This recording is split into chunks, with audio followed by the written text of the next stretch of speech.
प्रश्नावली 6.1 का चौथा प्रश्न।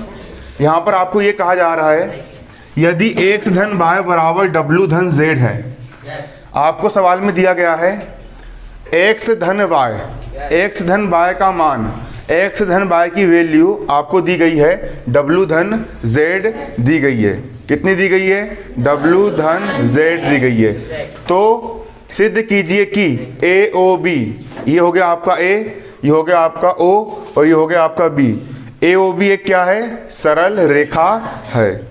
यदि x धन y इन दोनों कोणों का योग w धन z इन दोनों कोणों के योग के बराबर है, तो ये सिद्ध करो कि AOB एक सीधी रेखा है। ये आपको सिद्ध करना है।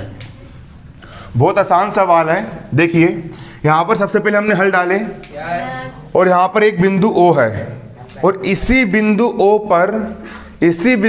पर चारों कोण बने हुए हैं। ये वाला कोण की बात करो, ये वाला कोण, ये वाला कोण, ये वाला कोण।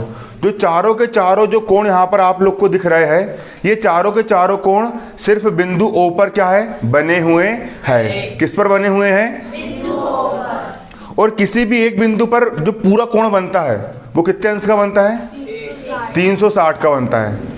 देखो, क्योंकि मैंने बताया था एक सरल रेखा होती है, ऊपर 180 हो गया और नीचे 180 हो गया, पूरा कितना हो गया? 360 हो गया ना। इसलिए इस बिंदु पर पूरा कोण यहाँ से लेकर के यहाँ तक पूरा कितना हो जाता है? 360। तो यहाँ पर हमने वही वाली बात लिखी है, चूंकि एक बिंदु पर बने सभी कोणों का योग कितना होता है? 360 अंश होता है। एक बिंदु पर पूरा जो कोण बनता है वो कितने अंश का होता है?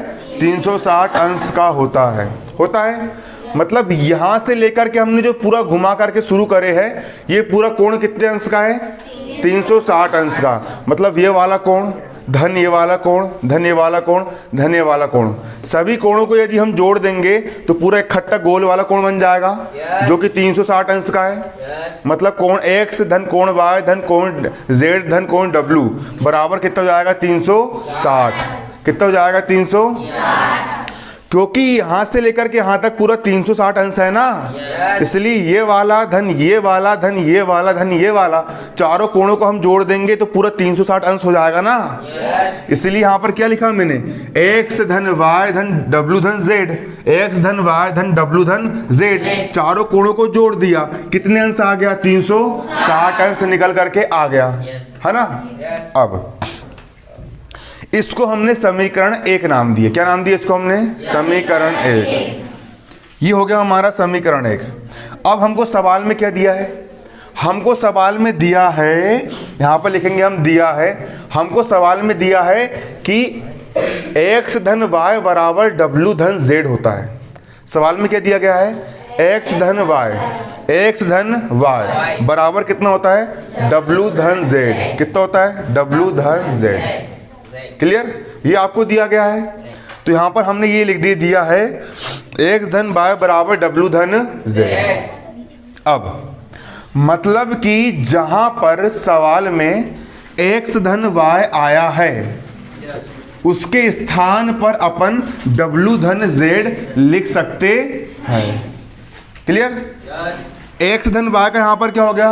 x धन y हो गया, x धन y। अब यहाँ पर w धन z है क्या? w धन z यहाँ पर लिखा है क्या? तो w धन z को अपन क्या लिख सकते हैं? x धन y लिख सकते हैं। तो यहाँ पर w धन z को अपन हटा करके क्या लिख देंगे? उसके स्थान पर x धन y लिख देंगे। यहाँ पर w धन z का मान x धन y है ना, इसलिए यहाँ का w धन z को अपन ने हटाए और क्या लिख दिए? w धन z के स्थान पर x धन y लिख दिए, क्योंकि w धन z x धन y के क्या है? बराबर है। क्लियर? इसलिए अपन ने w धन z को हटाए और क्या लिख दिए? x धन y लिख दिए। तो इसके स्थान पर क्या लिख दिया अपन ने? x धन y लिख दिए। क्लियर? आया कि नहीं समझ में? बताओ। बराबर का हो गया बराबर और 360 का हो गया 360। एक x और एक x कितने x हो जाएंगे? 2x। यहाँ पर होगा 2x। एक y और एक y कितने y हो जाएंगे? 2y। बराबर 360 का 360। अब 2 यहाँ पर भी है और 2 यहाँ पर भी है, दोनों के पास से मैंने 2 को बाहर निकाल लिया, 2 को मैंने क्या करा, बाहर निकाल लिया। अब यहाँ से 2 तो यहाँ बाहर निकल गया, अंदर सिर्फ कितना बचा आपका, x बचा। क्लियर? यहाँ का 2 भी मैंने क्या कर लिया, बाहर निकाल लिया, अंदर सिर्फ कितना बचा, y बचा। और 360 का 360 बराबर किस तरफ, 2 काय में है, गुणे में है। क्लियर? 2 गुणे में है, पक्षांतर करेंगे 2 काय में जाएगा, बटे में। x धन y का यहाँ पर हो गया x धन y, 2 एक कम 2 एक कम, बचा 1, 2 8 16 और 2 शून्यम, कितना आ गया 180।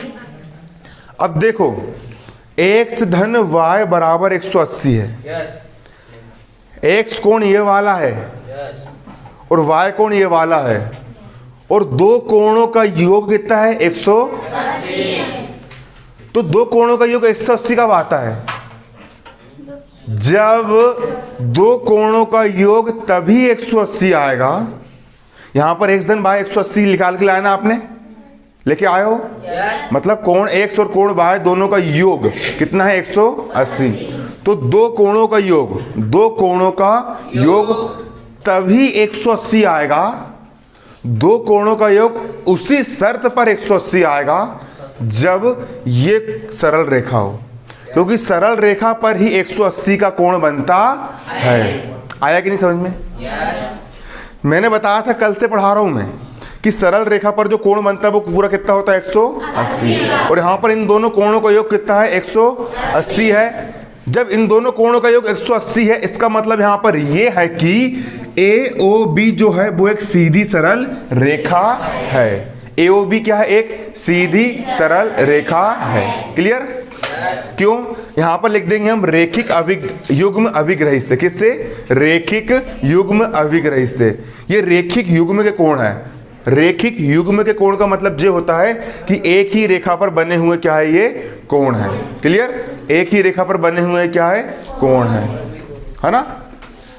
अतः रेखिक युग्म अभिग्रही से सिद्ध होता है कि AOB क्या है, एक सरल रेखा है। AOB क्या है, एक सरल रेखा है। बन जाएगा आप लोग से, उतार लो उसको।